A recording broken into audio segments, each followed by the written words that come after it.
Welcome to the Jeremy and Andy Talk Movies podcast. I am Jeremy, I am Andy. and this week, because we are in just a Ooh. terrible stretch Just of an theatrical all-time releases, bad stretch. in which really the only movies in theater we're seeing are ones that have been out for several weeks now. The ones we covered. You still got Twisters, you still got Deadpool and Wolverine, you still got Alien Romulus. Yeah. So people, if you haven't seen those, Go. good news. They're all good There's good movies. options for you. But if you've seen those, it's just been kind of a run of movies like maybe I'll eventually see, but I can't get myself excited to get up to the theater and see. I mean, that's the thing. Nobody wants to go to the theater more than you and I. Yeah. And we just can't. I told you, I just keep looking at the showtimes thinking something's going to magically appear, and it doesn't. And it's terrible. It's definitely the longest I've gone all year without being at the movies. Same. Yeah. Yeah. I hadn't even thought of it in those terms. I don't like that. I don't like that feeling. I need to end that streak. I'll credit some of it with now being back in school and soccer season and busyness. Yeah. But then the reality is also I had time yesterday. I had time earlier today. And It's just not good right now. It's not good. I mean, Deadpool and Wolverine is back at top of the box office just because there's nothing else to go see. That's right. I mean, I guess good for those movies that are listed because it's going to give them the chance to keep movies we earning. liked. So I want them to keep making money. Right. But today we just decided we were going to pick a topic. Yeah.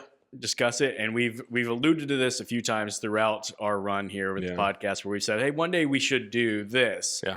And that's today is the day. We're gonna talk about stars we thought, or not stars, I guess, just people we thought were going to be bigger. Yeah. Insert your Steve Carell Office meme right there. Yes. So what I think we did, I think I threw the number out 4. Just we would each pick 4 people. That way, this doesn't go on just interminably long. It won't be as long as Kinds of Kindness. Oh, good grief! Don't see that movie. But and also I thought this is a gimmick we could return to at some point, so there's no reason to burn through all of them. No, there's a lot. Yeah, so we'll each pick 4 people that at one point we were like, oh, we'll buy stock in this person. I think their careers are going to be huge. And then for whatever reason, which we'll try to dissect a little and talk about, it just didn't happen. It didn't. You know what I did? I did 2 actors, 2 actresses. You know what? I did the same.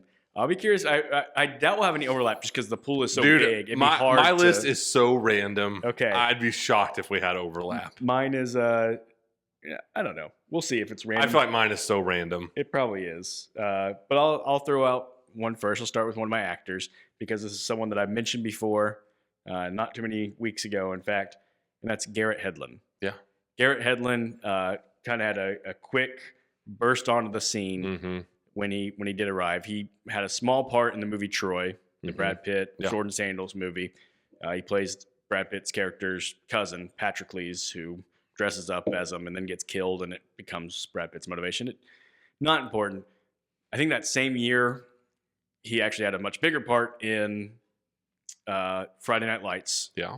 And he had probably my favorite storyline in that movie. And just kind of like, oh, this guy looks like something. I mean, that's a Troy Friday Night Lights. That's a good 1-2 punch for 1 year. Punch. And then he gets thrown in the movie Four Brothers, which wasn't a great movie, but it just sort of seemed like he's thrown in with other guys who are bigger stars. Names. Yeah, Mark Wahlberg is in just kind of Mark Wahlberg, Andre 3000, Tyrese Gibson, and I kind of remember liking that movie. Yeah, it's kind of like a good like what used to be a good cable movie. Like you come across it on cable, you're like, I'll watch a little bit, and then you watch more than you think you will. Yeah, exactly. And then he was in Tron Legacy. Yeah. And I thought that was sort of like, okay, now he's getting now he's arrived, big leading break. And then it just fell off. Yeah. It just didn't go anywhere. I mean, like he's continued working, but it's like he went straight to Redbox movies. Couldn't even tell you the last movie he was in. Yeah. No idea.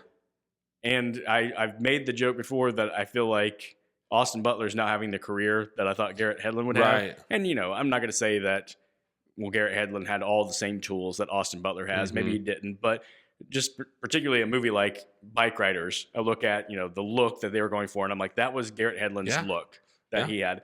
And Garrett Hedlund, he had the hair. Oh, yeah. Whatever. And he had a deep voice. And he just, so he had a presence about him. Yeah.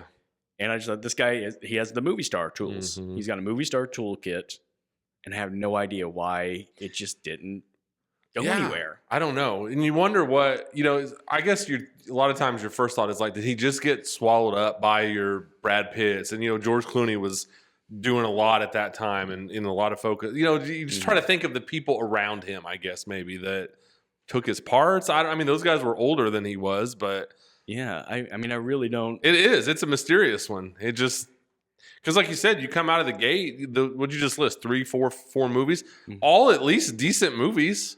Yeah. You know, and maybe the Tron Legacy maybe not land like people didn't thought it would. I don't think it performed well. Yeah, and for sure. you know, maybe that, you know, when you're kind of on that cusp of like you're not a star, but you're on your way, and something like that doesn't land, it just really derails you more. It's sort of the Armie Hammer Lone Ranger conundrum, like where Armie Hammer, I didn't pick him for this list, but and there's different reasons why he's not famous now. He had a whole controversy, but it looked like he was on the rise. Then he did Lone Ranger, and it was this huge flop. And it took years for him to recover. like, he had to work the indie movies and try to get his way back.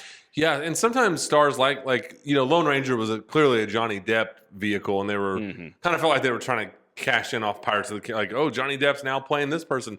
But sometimes those movies are set up for like your Armie Hammers. It's like, dude, you get some scenes here where you just get to cook, and then it doesn't happen, and yeah. I don't know. And that's the whole thing when you do an episode like this. Like, we're just not always going to have the answer. Right. And this is a good example where you just go, I don't know. He was solid in all these movies you named. And those are all, you know, pretty high profile movies in one way or another. Even Four Brothers. Like, I remember that being a thing. I remember, you know, commercials and trailers and all that stuff. And it's too bad. Yeah. The last movie that I saw him in was again, like I think, I don't even know if it was a wide theatrical release. Actually, I know it wasn't a wide theatrical release. It was called Mojave, like the Mojave Desert, I guess. And he was in it with Oscar Isaac. And so when it came out, it was like Oscar Isaac was on the rise. Yeah. And I was like, oh, it's got Isaac. It's got my guy, Garrett Hedlund, and it just wasn't a very good movie. Yeah. But I was like, but they seemed like both of them seemed competent in it. And it didn't hurt Oscar Isaac. He just kept rising. He just kept going, yeah. And Garrett Hedlund just apparently didn't get any momentum gain out of it. So yeah, it's too bad. Yeah. But I will say this. He's young enough that maybe there's a chance for a second life. And that's the thing. That's the nice thing. Sometimes it just takes that one. I mean, look at like Travolta with Pulp Fiction. Yeah. I mean, Travolta his career was dead. I mean, he had just done like Look Who's Talking Now, where the dog and the cat or whatever are talking. And like his career was dead. Pulp Fiction, boom. He's right back. So I always think too, like, I wonder what that role is. Like, what would suit him best? What would be the vehicle for him to reemerge? Right. I mean, yeah, a lot of times maybe it just takes a talented filmmaker to say, I like you for my part, like Tarantino did for Travolta. Or I was thinking like Nolan in Oppenheimer, where it seemed like he just plucked like a ton of people and was like, you know what? You've been good in stuff. Come be in my movie. He just said, hey, Josh Hartnett, let's resurrect your career. Yeah. So, you know, dude, knock on Nolan's door. See if he'll put you in his next movie. That's right. All right. What's one of your picks, Andy? This is insane.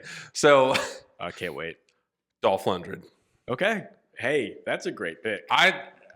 Look, so here's the thing. You know, obviously I went back because you want that perspective of like, you know what, at this point, it probably isn't going to happen. Right. That's the way I looked at it. So I got to thinking, and you think like Rocky IV, a movie we love, we've talked about. Obviously, I'm a huge Rocky guy. And, you know, Stallone, white hot at that time. I mean, he had Rocky IV and Rambo 2 that year. I think I've said this before, I think those were 2 of the 4 highest grossing movies of the year. You walk away from Rocky IV, I think there's a decent chance you're thinking about Dolph Lundgren. Yeah. He is enormous. He's jacked, obviously. Now, you know, it's not because it's like, man, this guy, give this guy an Oscar. It wasn't from what a great actor this guy is. It was just from his presence. Yeah. And you think Rocky IV, 1985, in the 80s, it seemed like there was tons of room for just huge action stars. Yeah, and we talked about how that was the era of just look the part. Look the part. And then they'll construct a movie around you. Yeah. And they kind of, like, they tried. Like, he did The Punisher, which is just forgotten about. He did some random action movie called, like, Red Scorpion or something. Yeah. He was in Masters of the Universe. Masters of the Universe. He was He-Man. And I felt like that kind of was a thing. Yeah. And then he did this really bad sci-fi movie called I Come in Peace. But it just never happened. Yeah. And, you know, it's like I said, you watch Rocky IV and you think, well, obviously, like, there's going to be, like, 6 cool Dolph Lundgren action movies, and there kind of just wasn't. And then he's just kind of gone. Like, I think he's in some of the Expendables movies, which I don't like. Yeah. And then they did bring him back in Creed 2. Which was the worst of the Creed movies. Probably was. I But, watched you know, it it's once, like, yeah, it's just kind of there. Mm-hmm. But, you know, he's got this, like, father-son stuff, and it's like he's not bad in it. No. You know, it's not like, oh, poor, you know, they're trying to give Dolph Lundgren a chance. But it's like, it just seemed like where did he go? Or, like, what didn't happen for him in the 80s? And it was a crowded market. Mm-hmm. And I know that. But it still feels to me like he could have broke through. Yeah, because, I mean, you could sit there and say, well, he wasn't the best actor, and but you know, neither he were most of those guys. Talked a little funny, and I just go, well, Van Damme had a whole long career, Yeah. and those two things apply equally to him. Yeah. Or it's like they even could have just ran it back. Like, I think now, like, so Rocky IV is 85, Cobra is 86. Like, man, just run it back and put those two back together again. Let Dolph Lundgren be one of the axe-clanging bad guys in Cobra, and it's just too bad. Because I just watched Rocky IV the other night, or I just kind of had it on. Like, you can't take your eyes off of him in that movie. He just has a presence. Stallone, I heard an interview clip with Stallone recently where he's talking about when he first met Dolph Lundgren. He's like, and I hated him immediately. He's like, just looking at, he's tall, he's jacked. Yeah. He's like, he just looks like exactly what we're talking about. He just looks like a movie star action hero. And honestly, like, Stallone did him a lot of favors in Rocky IV. Like, he got to kill Apollo Creed. Yeah. And that's a shocking moment that still lives on to this day. Well, and then the great behind the scenes story that Sylvester Stallone said, hey, we got to exchange some real punches. Yeah. Sent Stallone to the hospital. And he sent, for days. Not just like hey, knocked his heart out of rhythm, I think is the story. Like, he hit him in the chest and it literally, like, got Stallone's heart. That's the story, at least. Yeah. So, yeah, it just felt like, you know, so there's, like, this aura about him. Like, did you hear, like, Dolph Lundgren sent Stallone to the hospital? He got the, like I said, he got the cool, like, kind of part in Rocky IV, and just felt like it should have been more. Yeah. And maybe it's as simple sometimes as you just need another decent movie after the movie that grabs everybody's attention. And if you do too many that just don't work, you just fade out. Yeah. Yeah. And I think, you know, those movies you mentioned, like, I mean, I have a soft spot for Masters of the Universe because when I was a kid, I loved that stupid movie. Yeah. But I know box office wise, like that, The Punisher, I guess Universal Soldier was somewhere in there. Oh, that's like, right. You know, he just had a bunch of parts that were like, people thought this is the one. And it just wasn't quite the work. one. And I think after a few, people just said, it must just not. Yep. Maybe it's just not going to work with them. Yeah, it does seem like when you come out of nowhere like he did for Rocky IV, yeah, you kind of have a window of time to grab that bull by the horns. And like you said, after 3 or 4, you just kind of go, well, okay, we'll just turn our attention back to Arnold or Stallone or Seagal or these guys. And maybe that's what we need to just say here is we've talked plenty about how great Stallone and Arnold's runs were. Maybe we don't give enough credit for how good they did picking projects. Yeah. Because they didn't have that 3-movie run, you know, probably later in their career. Like later Stallone on. But in their heyday, it was just win after win after win. I mean, after Rocky, it would have been very easy for Stallone's career to just been like one-hit wonder, you're one and done. But he just kept finding roles, projects that kept him in the light. Yep. Because, like you look backwards, like I said, it seems like Dolph Lundgren had all the tools there. So. Yeah. So we couldn't have started off any differently. Well, let's keep mixing it up. I'm going to go with one of my actresses that I picked, and maybe it's not fair to say either of these didn't pan out, but just again with the idea of I thought they would be bigger, yeah. Because I'm going to say so we're not saying they didn't have some success. So I'm going to say this next actress's name, and you're going to know the name. But I think what my point is I think a lot of people won't know the name, and they should. The type I thought. They will. People will know that. And that's Diane Kruger. Yeah. And Diane Kruger is another one who was in Troy. She played Helen of Troy. Yeah. And, of course, was cast mostly because she looks like a woman who is beautiful enough to have started a war over. But she's the 2 movies that I think of her from is Troy and then Inglourious Basterds. Exactly. Those were 5 years apart. And after both of them, I thought, well, her career is going to take off. She did do National Treasure, which was a big hit. Which was a big hit. I don't think most people like if I said, "Hey, who's the lead actress in National Treasure?" They probably wouldn't be able to. People would be like, "I know National Treasure has Nick Cage and the Declaration of Independence." That's all I can remember. Yeah.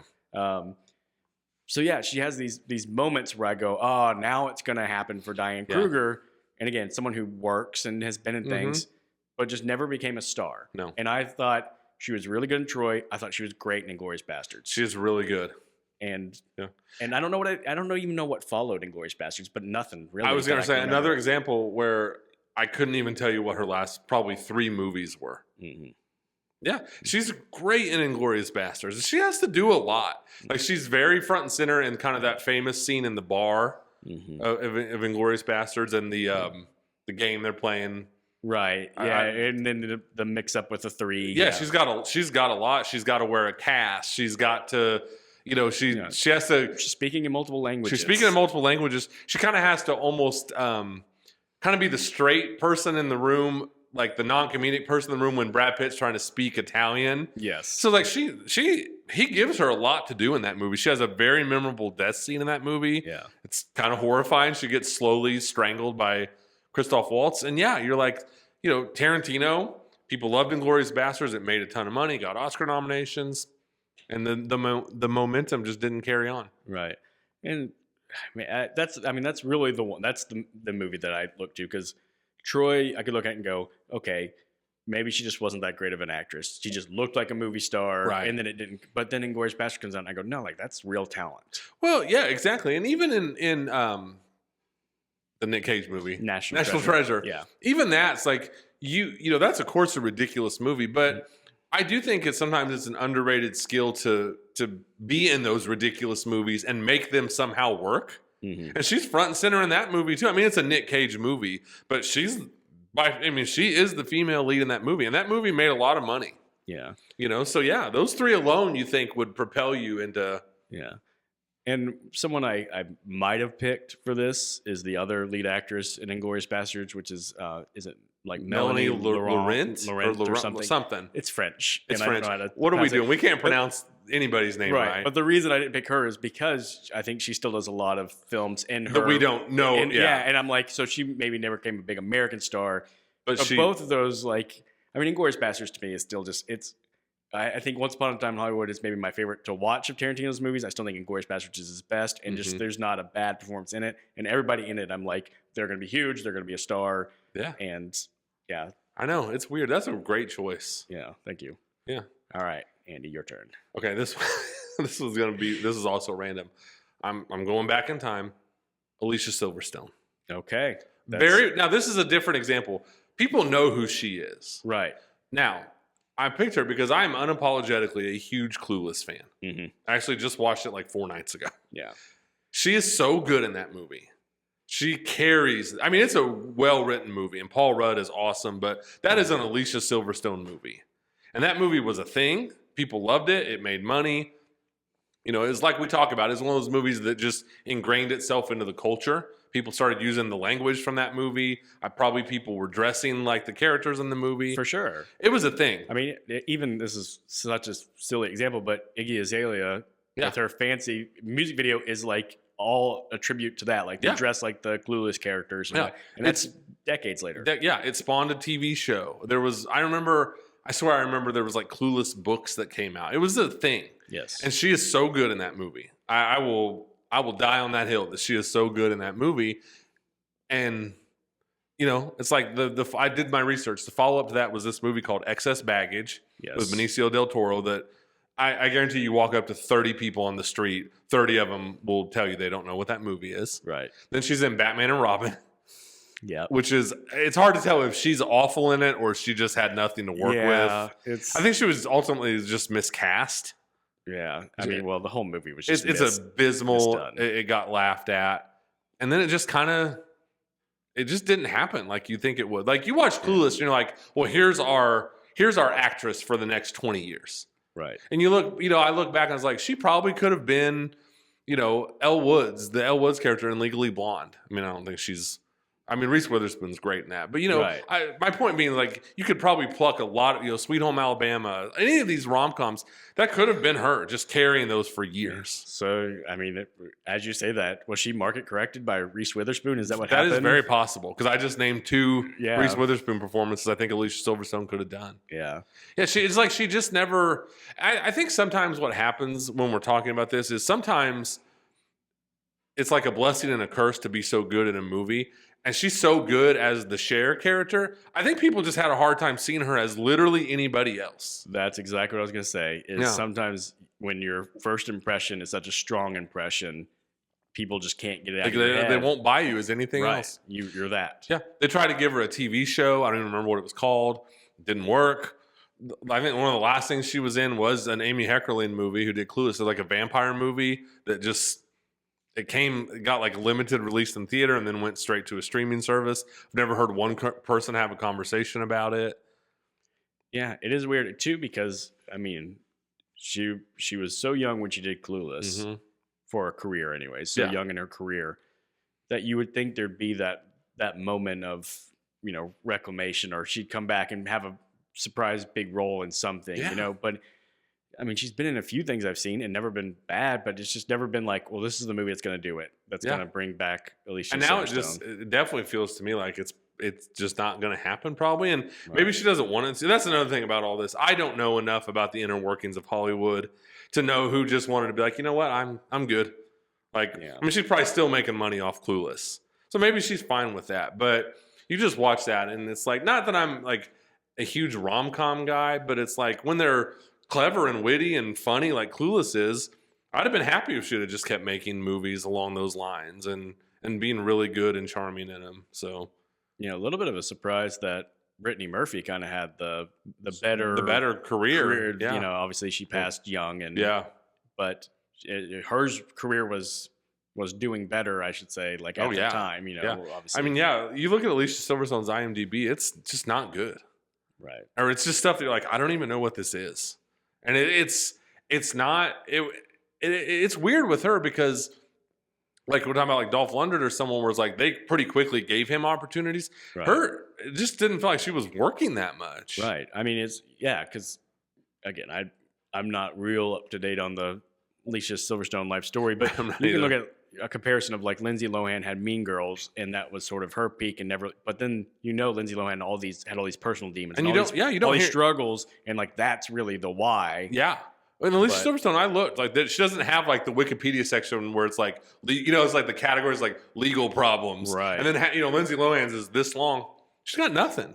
Yeah. So it just, I don't know, just seemed like it should have been a big deal. Even though, like I said, I do think people know her. Right. Like you go up to her and say the name, people know her. Well, yeah, people know her. They go, yeah, it's the girl from Clueless. and then you From go, 1995. and what else? Yeah. And then they'll say, of course, excess baggage, and then Yeah. The well known excess baggage. So that was just one that came to my mind. yeah, man, that's a great call. Oh, thank you. on that one.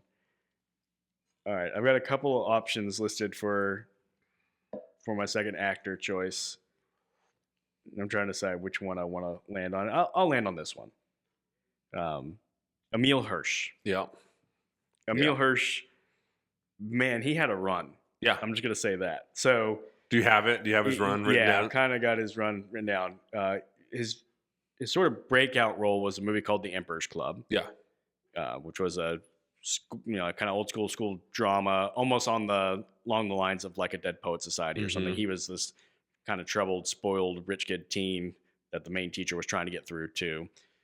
And I remember when it came out, like there was a big deal made about like Emile Hirsch, this young talented actor, like be on the lookout for him. And Mm-hmm. and I remember watching the movie, being like, okay, like good actor, whatever. Didn't think much of it. And then he goes on to do The Girl Next Door, Yeah. kind of a big comedy in 2004. The Lords of Dogtown in 2005, which is probably a cult classic more Yeah, I'd than say so, yeah. anything. I think he's really good in it. He did a movie called Alpha Dog in 06, Mm-hmm. Into the Wild in 07, which I think he is fantastic Yes, in. he's really good in that movie. And then kind of a gap where he was, it started falling off for him. He was in Lone Survivor in 2013, and I just wrote that one down because I remember hearing behind the scenes that originally they were just kind of like, no, you're not right for the part. And he like worked out really hard and got in shape and kind of grew his beard out so he looked more like masculine. Mhm. And they were like, wow, you actually like did a Yeah. good job, and he got the part. And this one is probably actually a little easier to solve than most of the ones we've talked about, Yeah. because the reality is Emile Hirsch is one of those forever young looking guys. Mm-hmm. And of course, so he had his heyday when he's Yeah. in his 20s playing teenagers or, young guys. and just doing a couldn't really good job. transition into the And adult roles. I guess couldn't quite transition, but it's like he's continued to work, and I think he's had so much talent. Even some of the things I've seen him in more recently, like he can't come across good, and because the material's so bad. Mm-hmm. But I think what blows my mind about this one, maybe not doesn't blow my mind, is kind of thinking of the ones who it did work out for, who kind of had the same problem. And the one that comes to my mind, which it's not fair to compare someone to, but Leonardo DiCaprio. Yeah. Because I remember young Leo kind of got the same treatment. Yep. It's like, hey, here's this young guy, watch for him. And he went through the years of looking really young and playing young guys. And for whatever reason, Leo was able to make that transition. And Leo still looks young, which is why he still plays characters. I mean, people forget that Leo's like in his 50s. Yeah. But it's just, Leo never hit a gap where it's like, hey, you're kind of at this weird stage where you're a young-looking guy. He had a flawless transition into doing like adult roles. And I think a lot of it, too, is he just hitched his wagon to Scorsese. Yeah. I mean, that's never going to hurt you. That'll help for sure. That'll help for sure. And, you know, not everyone is afforded that opportunity. But Leo is kind of the standard bearer for me on how to transition from like the teen idol, teen heartthrob into the adult stuff. And I think Emile Hirsch, of course, is the much more likely outcome for this type of actor. I think it's just looking at those two and just saying like Emile Hirsch is kind of like the sad version of that story of like, hey, really talented guy who had his run but just sort of couldn't keep it going. Yeah. And like I said, Leo is Leo because he was able to keep did it. But I definitely remember reading, or, you know, maybe just seeing internet or just different buzz where for a minute there was definitely like Emile Hirsch is our next great actor talk. Mm-hmm. Like I felt like that was there. Maybe not great actor, but like I just remember a buzz for sure. And then it just kind of was gone. Yeah. Yeah. And again, like looking through his IMDb, it's not like he had a run of bad movies or something where it was like, you know, it just sort of seemed like the roles just dried up. Mm-hmm. You know, the movie started getting bad. Like he's had a run of bad movies, but it's like I said, more of opportunity. Yeah. Just doesn't seem to be there for him. Yeah, that's too bad. I always hate that. Yeah. You know, and I guess like you said, it's not fair to compare because like DiCaprio, you know, he got himself to the point where if the opportunity wasn't there, he just creates the opportunity. Right. You know, and I guess you do have to remember just very few people have the kind of pull that DiCaprio does in Hollywood. Right. But yeah, it's a bummer. And then this is another example where I'm sitting there trying to think like, what was Emile Hirsch's last movie? He did that Prey movie we talked about, the Lion movie. Was that his last movie? I mean, like that's the last one I saw, man, for sure. And that's the ultimate example of like, oh man, like he's in this. Yeah, exactly. Where I'm just like, oh dude. And that's the last several things I've seen that Emile Hirsch is in. My response is like, poor Emile Hirsch. Yeah, like, that's always such a bummer when you see someone and you just kind of go, oh, yeah. And that's his career right now. And it's too bad. Again. Like, what age would he be then? Do you know what his age is? I mean, probably he's not he's younger than DiCaprio. Yeah, but he's older. He's probably in his 40s. Yeah, you know, and the crazy thing is he still looks probably late 20s or something.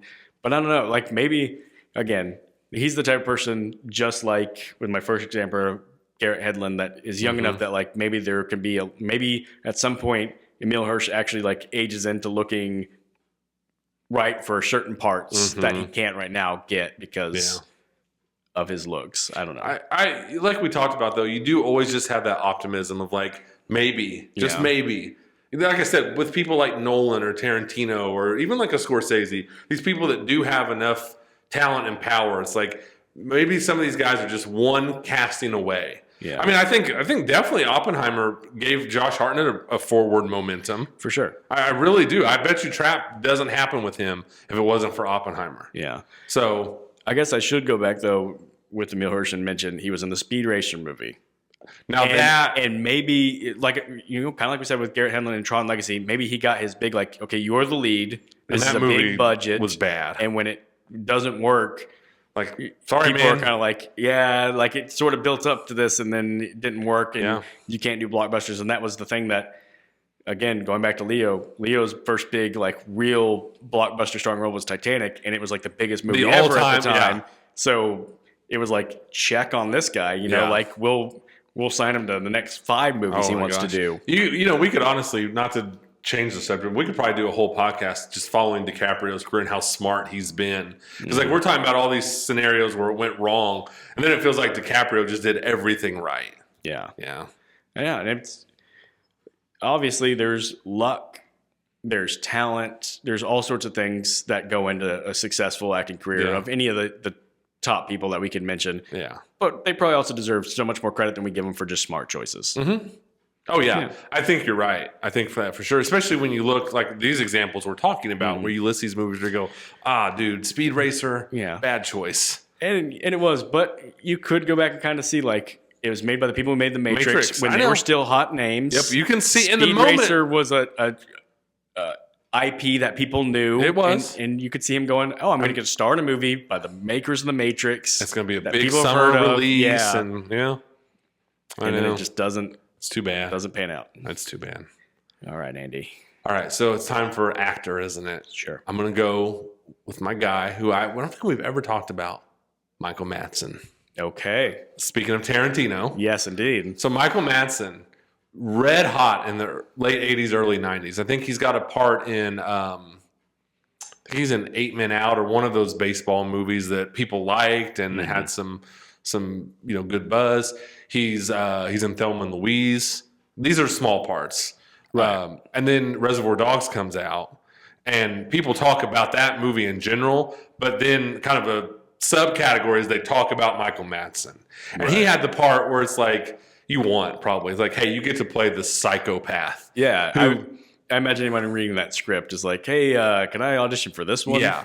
And he, Reservoir Dogs is a movie I rewatch all the time. He is so amazing in that movie. And not just, actually it's funny because he's the psychopath, but he's not, he's not the run around and yell and scream psychopath. He's a psychopath because he's calm. And Yeah, it's one of those movie roles where you're like, I know I shouldn't say this, but he's like one of the coolest dudes. Yeah. Like he's a psychopath. I get that. He's But he's torturing guys. so cool. Somehow he is so cool. Oh yeah. Oh, and that movie opens with all of them in a diner, and they're all sitting there. I don't smoke, but you're like, Michael Madsen just looks cool eating in a diner, smoking does. cigarettes in a suit. Because he's got the smolder. That's He what does. he's got. He's got that Yeah. like furrowed brow, like He's really handsome dude, Yeah. and he's kind of this. I don't know. He's not big necessarily, but I don't know. He just has a presence, and absolutely. he gets the famous ear cutting scene, so everyone's talking Michael Madsen. Then he has this nice little run. I don't know exactly what he followed up Reservoir Dogs with, but he's in Species, which is terribly awesome, and it's really fun, and it's this 90s sci-fi alien movie. Once again, you're like, oh, Michael Madsen, just super charming guy.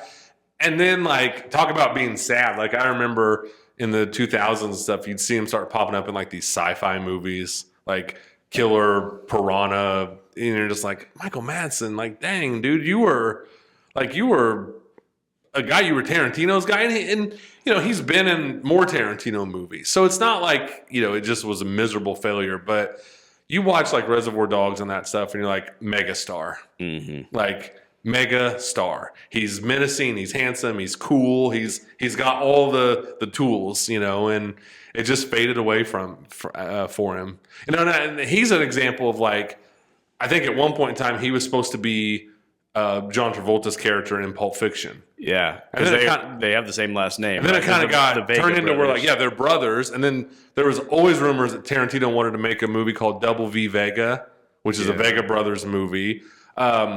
I think he was considered for the Tom Sizemore part in Saving Private Ryan. Like, he's an example of just different missed opportunities, I think. But I always liked him. He, in a cast of cool people doing cool, violent things in Reservoir Dogs, I think he stands out above everyone. And it just felt like he should have been, a big deal for a long time.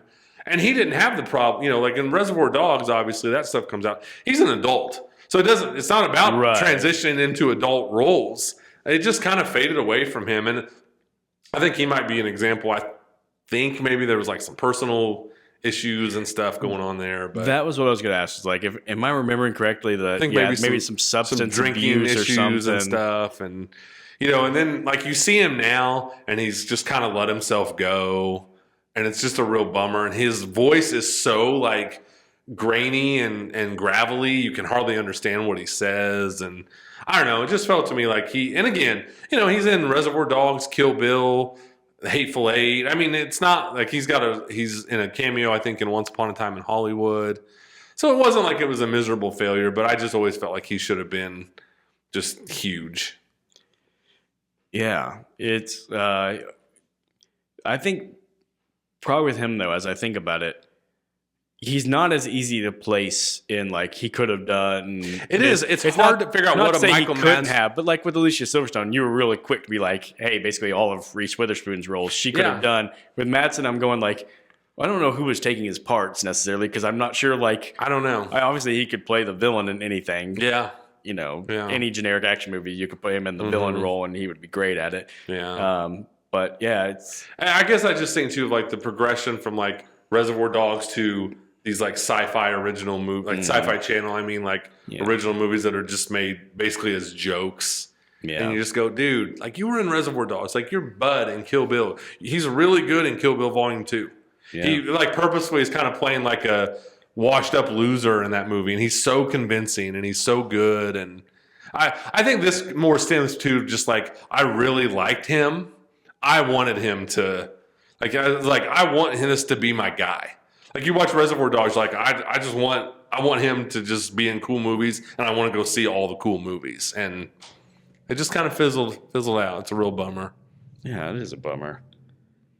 I don't really want our podcast ever to be a bummer. I know it kind of is. But yeah, when you're thinking about people who it didn't just didn't quite. I know, but it's a good conversation to have, though. Yeah. All right, my final pick, my other actress, and this one again is probably a little too soon, and this one probably has a little bit of the Melanie Laurent issue too, but I just had to pick this one, Alicia Vikander. Mm-hmm. And the reason I pick her is, man, she had a run for a couple years there, and then I don't even know what she's been in the last like 5 years. Yeah. So she's in Ex Machina, which is one of my favorite movies. Yep. She plays the robot Ava, and that was the first thing I seen her in. And I was like, who is this person? Because this is an amazing performance. It's amazing, yeah. The same year she was in a movie called The Man from U.N.C.L.E., which I think is a really fun movie that's underrated because it just didn't get any attention whatsoever. No. She was in The Danish Girl, which I never saw, but she won an Oscar for it. Yeah. And that was sort of the same. It was like 15, 16. It came around that time. Mm-hmm. So here she's on a run of being in 2 movies I really like, a movie she wins an Oscar for. She gets the role as Lara Croft in Tomb Raider, which doesn't hit, but it's like, I thought, okay, this is her becoming a star. She's headlining bigger franchise movies now. And then done. I don't know where she is. Yeah. Yeah. I don't either. It's really too bad.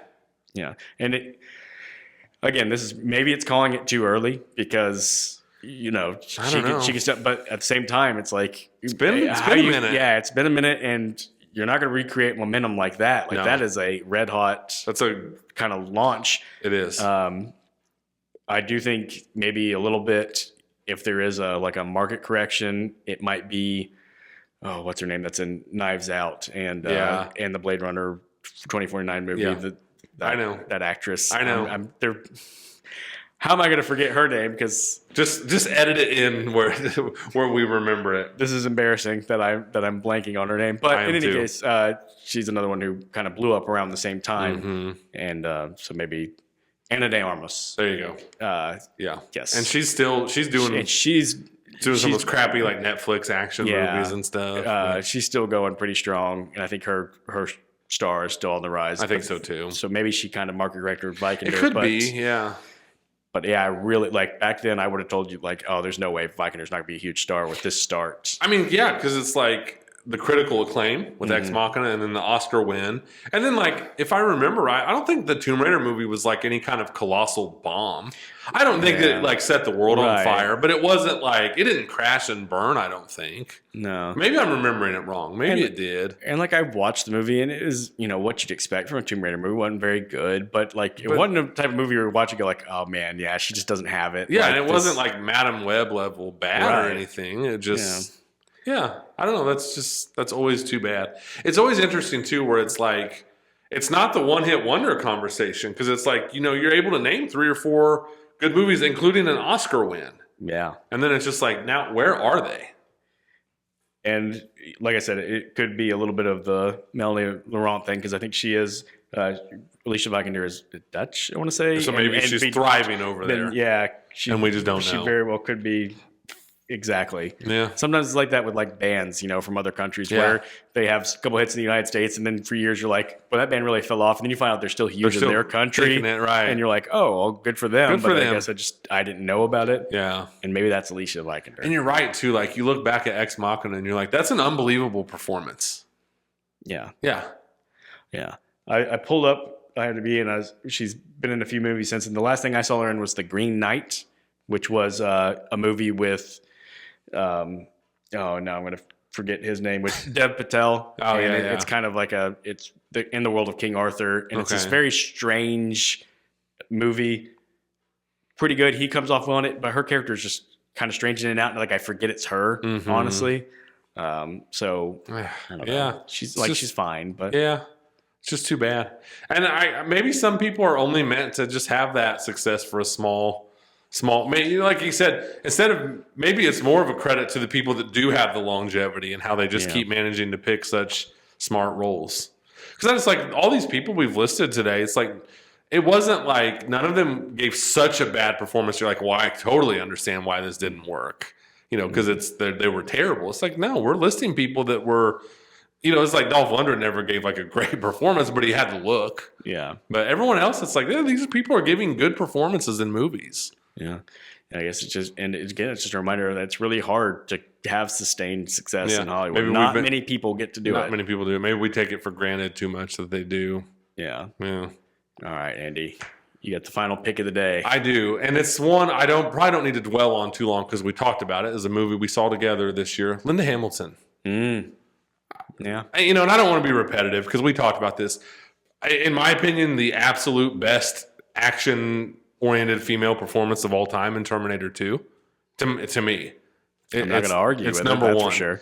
And we said this. I went back and re-listened. We talked about this in my van on the way home from Terminator 2. How in the world did they not give her like three? Like, how did they not just immediately sign her to like a 3 action movie deal? I don't know. And this could be an example of like maybe she didn't want it, but it was like literally everybody loved Terminator 2. It was the top grossing movie of the year. And everyone like just universally was like, this movie's awesome. Linda Hamilton's awesome in this movie. And then nothing. Like she was doing the Beauty and the Beast television show. She pops up in Dante's Peak. Yeah. Which is fine. I mean, it's, it's fine and she's fine in it. But she just did not or didn't want to, I don't know, carry that Terminator 2 momentum. And to me, it's one of the all-time, like, what ifs. What if she would have, whether she didn't want it or not, but what if she would have just gone for it and we would have gotten the Linda Hamilton action movies? Yeah. I have to say my best, really the only explanation that I would think would make sense is if that she didn't want it. Yeah. That has to be it. It has to be. I guess the other thing is, though, in the 90s, there wasn't a lot of female action. So I wanted to bring that point up. Part of me just wonders if she was just in the wrong era. Yeah, because early aughts, there was a big run of like, it was female action heroes were in. Oh, yeah. Well, I was thinking like, they definitely, for a while there, Angelina Jolie was kind of an action star. Yeah. It's like you could have plugged Linda Hamilton into any of those, like 1991 Linda Hamilton. You had Kate Beckinsale, Charlize Theron, they all did action even like movies. Jennifer Garner, I remember she Yeah. was in like, what was that one, like The Kingdom or something? Yeah. With Jamie Foxx, and she's like a military type person. It's like, can't tell me Linda Hamilton couldn't have done that after Terminator 2. Yeah. Yeah. Kill Bill, Yeah. Oh, yeah. I mean, all of those She could have movies been were a good, and like in Terminator 2, she's the heroine, I guess, but she's not like the what am I trying to say? Like the morally outstanding person. Like she could have easily been good guy or bad guy in a movie is what I'm trying to say. It's like you said, Kill Bill would have been perfect where, Tarantino loves these characters that aren't really good guys or bad guys. And I think she could have blurred those lines really, really well. Yeah. Yeah. And I think just because how much I love Terminator 2, it just bums me out. I'm like, I want so badly this alternate universe to exist where she at least got a shot. And maybe they would have brought out a Linda Hamilton action movie, and everyone would have just been like, it wasn't Terminator 2. Right. Because that's a high bar. For sure. It's about the highest bar you can set. It might be a little bit of like what we're saying with Alicia Silverstone, where You it was only such see an her as iconic Sarah character Connor. that it was hard to separate it from it. And you could probably draw a lot of parallels between Linda Hamilton and Sigourney Weaver with the Aliens, franchise, where Sigourney Weaver, we talk about how great she was in that and how it didn't really. I mean, Sigourney Weaver's again someone else who's worked throughout time, but you could point to her and say, like, you watch Aliens, Sigourney and wasn't a bigger someone star. gives Sigourney Weaver an action movie, and that didn't happen either. So maybe a lot of it is just the era that they were in.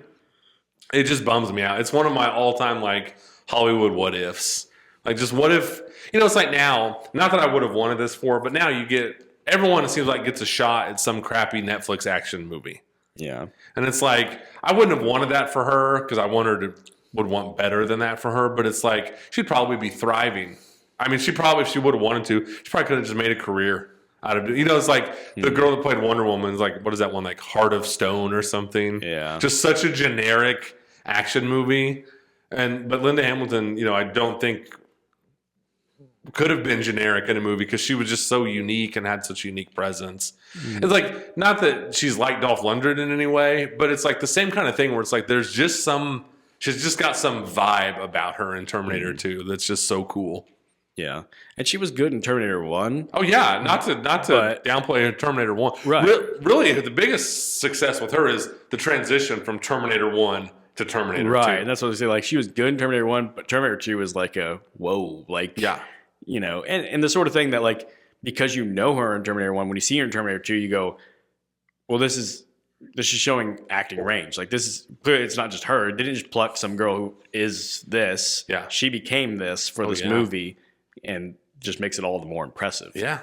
And she's one that just really didn't do much of anything after all that success. Yeah. So I hope, and I think maybe it's just personal choice on her part that she just didn't want it. I mean, if we're going on the roles that she did after that, if it's not a lack of opportunity, it was a choice. She did play a lot more just like normal people after that. And maybe that's what she wanted. She just was like, I just want to be able to play normal, more dramatic, regular parts. Yeah. Yeah. It's like Dante's Peak. She just, I think she's like the mayor of the town or something. Right. And she's just opposite Pierce Brosnan, but I don't know. And I'm sure like she is so intense in Terminator 2. It's probably hard to maintain that kind of intensity for a long period of time. So I don't know, but did you see the most recent Terminator movie that she returned in? I did. I never watched it. I did. Saw it in the theater.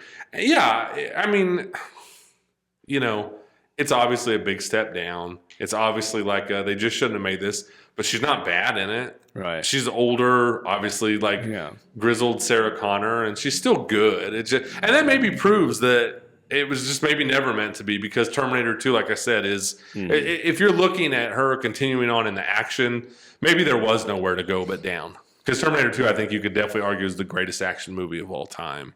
Yeah, for sure. At least make the argument. Yeah, it's on the Mount Rushmore. Yeah, so it could have just been, maybe it is for the best, because it would have just been, like I said, just a step down. I don't know, but I just thought back to us leaving Terminator 2 and driving home and being like, she should have gotten an Oscar nomination for that movie. Absolutely. And that alone, just the fact that you're having a conversation about someone deserving an Oscar nomination in a movie called Terminator 2, I think just proves how good and effective she was in that movie. Yeah. Yeah, well said. Good. And lucky for her, she'll live on forever, because I think Terminator 2 will always be a loved, revered movie. Absolutely. So, yeah. Really good picks, Andy. Oh, thank you. I was glad to be able to talk about these people. I went way farther back than you did. And that, again, probably just shows you've got more depth of knowledge with movies. I feel mine's so shallow in I'm the also more recent older. Decades. Slightly older, a few years. Yeah. But it was like you said, I always hate to be a bummer on here. But we've tiptoed around this conversation several times. It was time to have it. And I think, we could say, oh, what a bummer is. We're talking about, like, I'm sad that these people have better careers. But also there's the positive, just like, well, at least we got these moments with these people. Each of the people we listed, they've got movies that are going to live on, at least in our reverence, but I think in the pop culture. Well, it's one of those things like, don't feel too sorry for Linda Hamilton. She's in Terminator 2. Right. And I mean, we saw it this year in the theater. Michael Madsen He's Mr. Blonde, who cut the guy's ear off in Reservoir Dogs. That will live on forever. Yeah. Yeah. So I guess no need to be too negative about it. No. Like, these people had had success, and They again, did. most of them are still working. And that's the thing, like you said, it wasn't like, man, these people just what losers these guys are. It was just, man, I thought it maybe would have just led to more. Yeah. All right. So next week, unfortunately, still kind of a downer week at the theater. Is Beetlejuice next week? That's next week. And I am having a really hard time getting excited about that. I am too. I don't. Maybe I'll change my mind and decide to go see it. But if that's the case, maybe we'll audible and we'll talk about Beetlejuice. But if not, if we don't work ourselves up to see it, I was thinking maybe a good counter to this conversation we just had of people we thought would be bigger would be we each select 4 people that if we had to invest in them, like if they were stock on who we think is going to have a lot of success in their career going forward, like who's got the most still left in their brightest future type situation. Yeah, basically like like future bets. Okay. We each pick I like 4 it. people, and it can be. I'll say for this one, it can be actors and actresses, or it could even be someone behind the camera. If it's someone like a young filmmaker, upcoming director that we think, I'd buy stock in them because I think they're, they've got a lot of hits in their future. I like it.